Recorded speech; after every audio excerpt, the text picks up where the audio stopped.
mogu biti prihvaćeni ili bivaju prihvaćeni od strane prakse.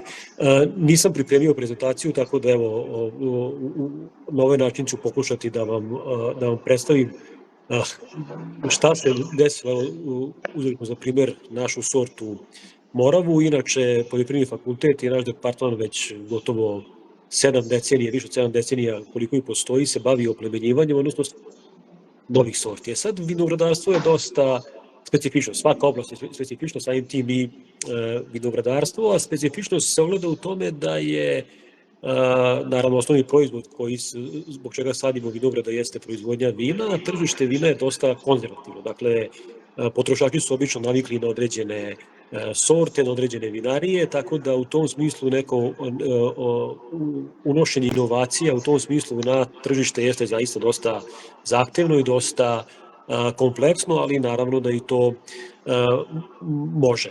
Proces stvaranja jedne sorte traje dugo.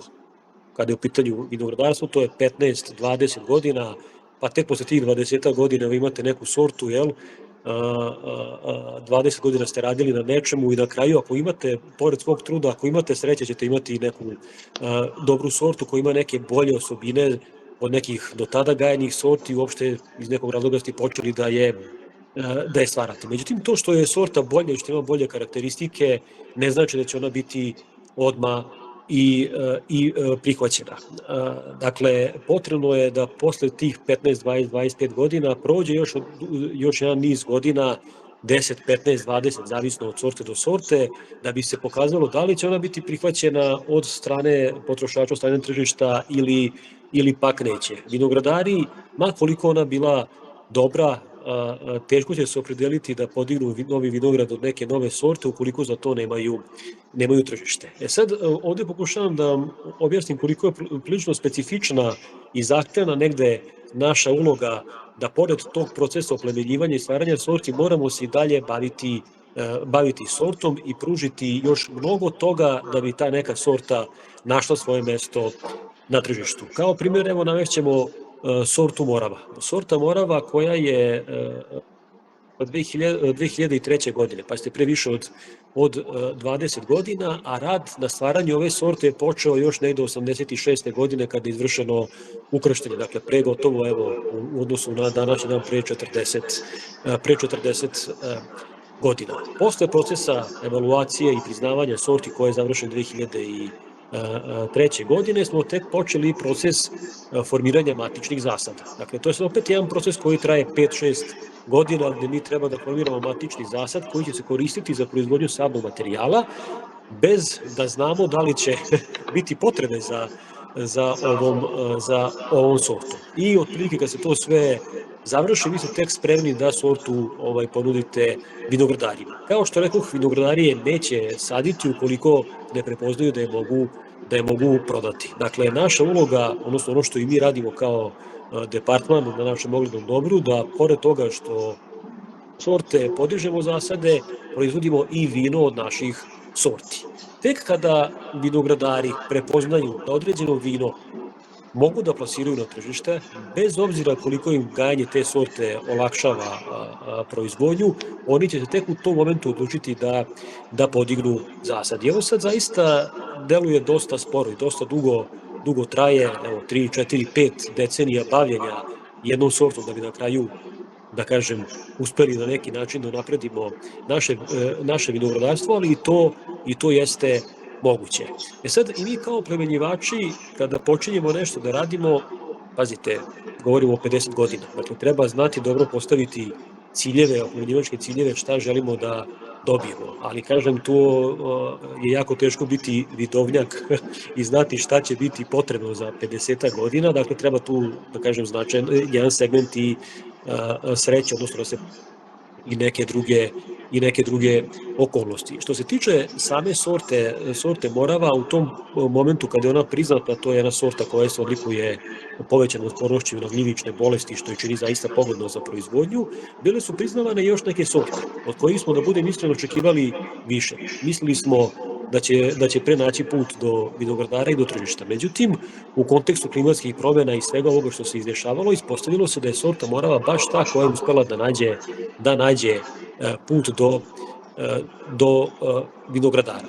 Pre recimo jedno 10-12 godina su me kontaktirali iz jedne, sad već evo tako nove vinarije, ali u tom momentu nove vinarije koje se formirala, u pitanju je vinarija Despotika iz Šumadije i oni su eto imali ideju da posade moravu.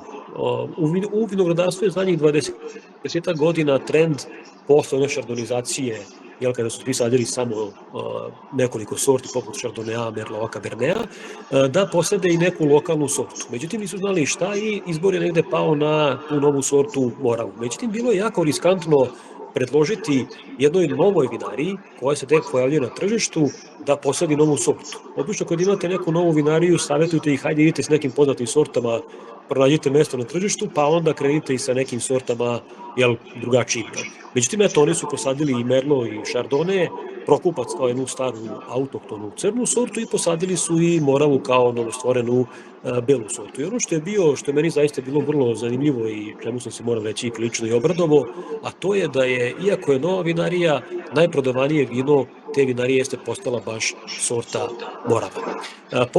Pored ove vinarije paralelno su posadili i još nekim vinarijama, poput, ne znam, Jelijevu, Temet, za nju ste možda i čuli, u rejonu Tri Morave i tako dalje. Dakle, nekoliko vinarija je posadilo ovu sortu i svuda je ona naišla, da kažem, na jedno prihvatanje i od proizvođača samih vinogradara, s obzirom da je zaista znatno jednostavnije za proizvodnju u vinogradu od recimo Chardonnaya, ali je i daje vina koje ne nakupljaju previše, odnosno daje grožđe koje ne nakupljaju previše šećera, što se u kontekstu ovih klimatskih promjena ispostavilo kao njena pozitivna osobina. Tako da ona danas i po ovim vrućinama nakupi onoliko šećera koliko je potrebno da imate jedno lepo, harmonično, lagano vino, što se ispostavilo kao da je u današnje vreme i postao jedan prioritet. I na taj način su nekoliko vinarija pojavila Morava i polako je Morava počela da se širi. Moram da kažem da je pogodnost u širenju Morave predstavljaju njen naziv. S obzirom da je, da budemo iskreni, veliki broj potrošača, a i samih vinogradara, smatra da je to neka stara autohtona sorta, što danas trend. Međutim, to nije stara autohtona sorta, nego je nova, i kažem da je to ime takođe pogodovalo širenju ove sorte.